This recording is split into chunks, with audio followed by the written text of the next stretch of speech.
There we go. Very good. Happy to be here today. Thank you so much for the invitation. My name is Jose Diemel. I'm based in the Netherlands, where I work for Levin as a senior advisor on responsible sourcing. I started working on artisanal mining when I started working in the DRC, where I lived for 5 years and worked for 5 years on artisanal mining in 3T and the cobalt sector.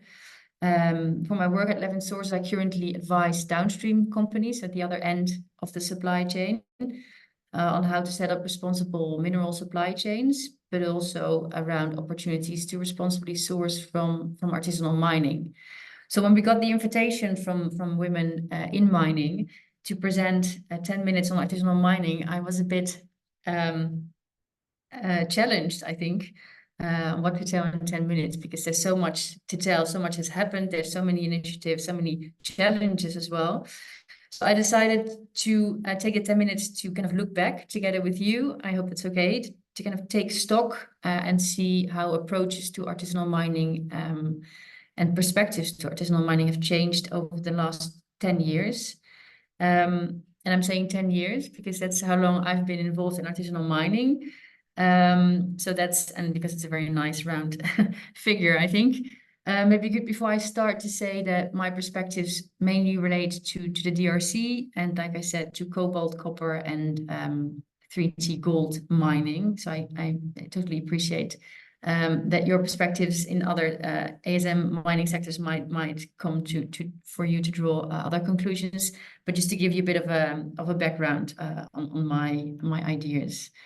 So I thought if I would now visit a mine site that I had also visited in 2013, would it look very different now?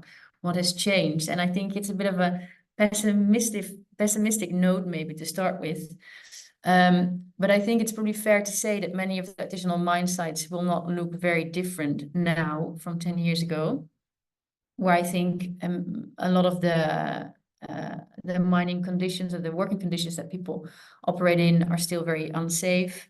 There's probably still child labor in many of those mine sites prevailing.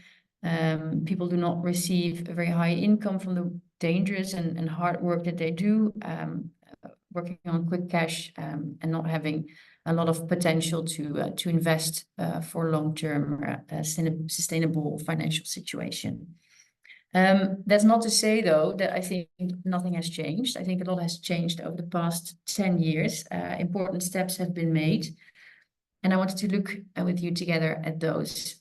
I think one of the key things that I've seen changing is the perspective on artisanal mining. Where in 2011 or around 2011, 2013, when the conflict mineral debate started, I think ASM became known as a very informal, illegal, and in instances criminal activity. And it started to suffer from a very negative reputation, where we saw that lots of downstream companies started to disengage from artisanal mining, trying to stay as far away from the negative images that were associated with it. I remember that when I started working for a large-scale mining company in the DRC, a lot of the management level or the managers of the mining company talked about pushing out artisanal thieves, stealing mining companies, metals and materials.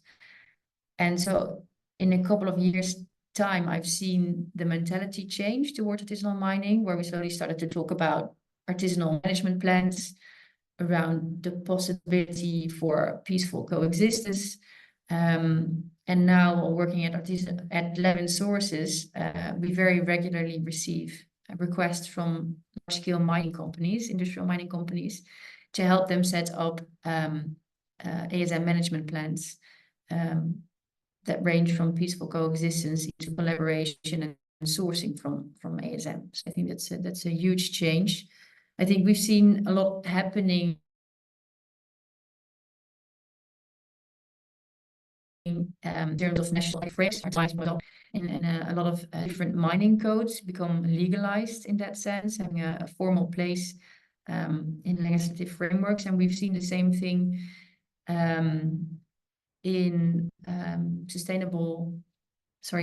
voluntary sustainable that David so just before me talked about. And I think that Irma even has a chapter on artisanal mining, if you ask me, stipulating the need to actively engage with artisanal miners as a key stakeholder for many of those industrial mine sites. So that's one of the key differences that I wanted to point out. Another one related to the approaches I've seen artisanal mining programs take. So a lot of support programs have been developed over the last years to help professional things for artisanal operators. And I think we've seen those approaches change from a more developed approach that talked about alternative livelihoods, around capacity building and training on safety, for example. And more practical, and I think empowering is the right word, empowering approach to artisanal operators. And I wanted to highlight a couple of examples that are in the right direction. The Impact Facility, for example, runs programs on the leasing of jackhammers, drills, electric winches, generators, to help artisanal miners to increase their production and therefore increase income. It's been done child labor, and I think this links very well with the report that Women in Mining just published around the need to not only push children out of mining, but also make sure that those individual cases of children being noticed are being followed up, and these children are being reintegrated into educational and very good work there. And then the last example that I wanted to give is around the access to financial resources. The Zahabu Safi program on gold, clean gold, in the DRC is a very important example where Levin sources work together with USAID and the Trust Merchant Bank in the DRC to eliminate barriers for artisanal miners and operators to get access to financial resources for German investments. Then lastly, touch upon how these changed perspectives and new forms of responsible ASM sourcing. I think for a long time we've heard downstream companies say we do not source from ASM. So fairly upfront denial of the link within their supply chain. I think this is something that has been becoming, as Madame Davidson already pointed out, ASM has an undeniable share in global mineral production. Where I think it was IID that estimated that 15 to 20% of global mineral production comes from ASM. And so we see more and more downstream companies slowly admitting that there is a very possible link to ASM. And so they are starting to formulate a response to that claim and how they want to position themselves towards ASM. I think a couple of strategies in terms of responsible artisanal mining sourcing is I wanted to point out.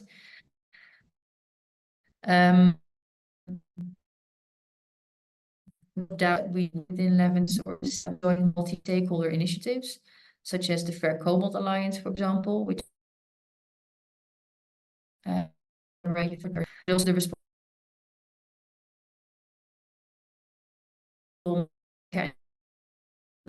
where then different stakeholder groups, including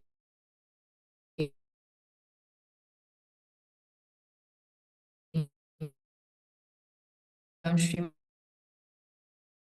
I think very good example is Fairphone, which buys its gold from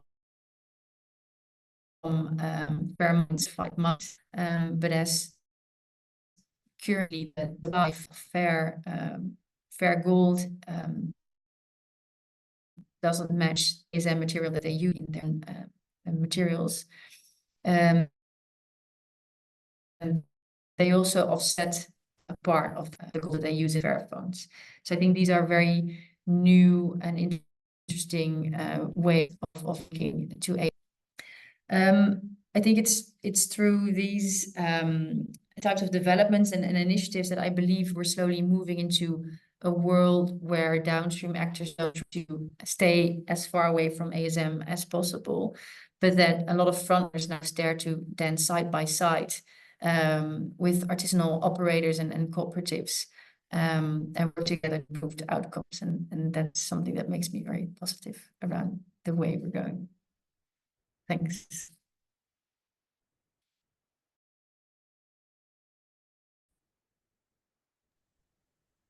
Thank you very much. Dr. Yosei, thank you for that presentation. Thank you for highlighting the steps required for sustainable sourcing and your work also at Levin Sources.